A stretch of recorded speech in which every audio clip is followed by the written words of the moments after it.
It's never going to be comfortable. It's really never going to be comfortable.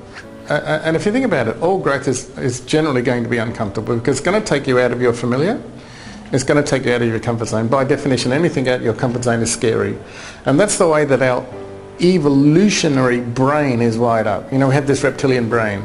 Reptilian brain doesn't want you anywhere near discomfort. So it's an inbuilt signalling thing. Outside the comfort zone, discomfort, back off, step back into growth.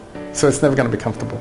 No way whatsoever to make it. Not that I know of. Yeah. However, hang on, hang on. But if you just think about this, if I am 1 inch out of my comfort zone, it's not as scary as being 10 feet out of my comfort zone. So what you do is you kind of sort of inch your way forward if you have to. Or you work with somebody that you totally trust. For example, let's say that you're going to go rock climbing. Now, rock climbing might be completely out of your comfort zone or might be in your comfort zone. But let's say that you're going to now go rock climbing with the world's greatest expert rock climber. Now, just the sound of their voice, the way that they handle the ropes, the way that they communicate to you, the way that you see them approach things, yes, it's going to be scary, but you now have trust in that person. Let's say you're going to go skydiving. Okay, so somebody's going to throw you out of a plane, but you're going to be, you know, connected to like a tandem. Okay, we do those things, and yes, it's scary, but we put our trust in this person that's jumped out of a plane 1,000 times. Same with diving, you know. So we have this model. If you work with somebody you trust, it's still going to be scary, but you are going to now trust the process. Now, when you, let's say, you get to the, one of the things that I've had to do like lots and lots of times is climb up a pole and try and stand on top of it.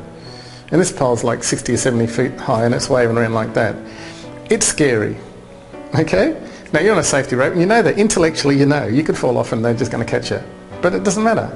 You're going to get up there and you're going to stand on, and it's really difficult, right? So when you're 60 feet high, the thing that you've got to get on top of is only that round. But there's nothing to hold, there's nothing to hold on to. How do you do it? You know, if you can't just put your foot on there and just step up off there, it's really, really, really difficult. Your knees are shaking, your adrenaline's going, everything about it. Now, if you finally work your way up there and you just stand there, and then you start to feel the solidity of the top of the log. It just feels like a footpath. The longer you stand there, the more comfortable it becomes. Now, you know, I'm not saying stand there all day, but if you think about this, if I yes, I can make it to that stepping stone, then don't go any further. Until, yep, look, over time well, okay, so it's not as scary as it used to be.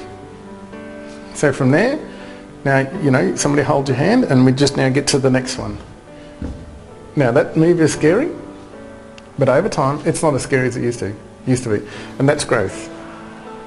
So again, you're the type of person that will do it yourself. I mean, think about all the great explorers. You know, they had no way of knowing what was actually in front of them to get from point A to point B.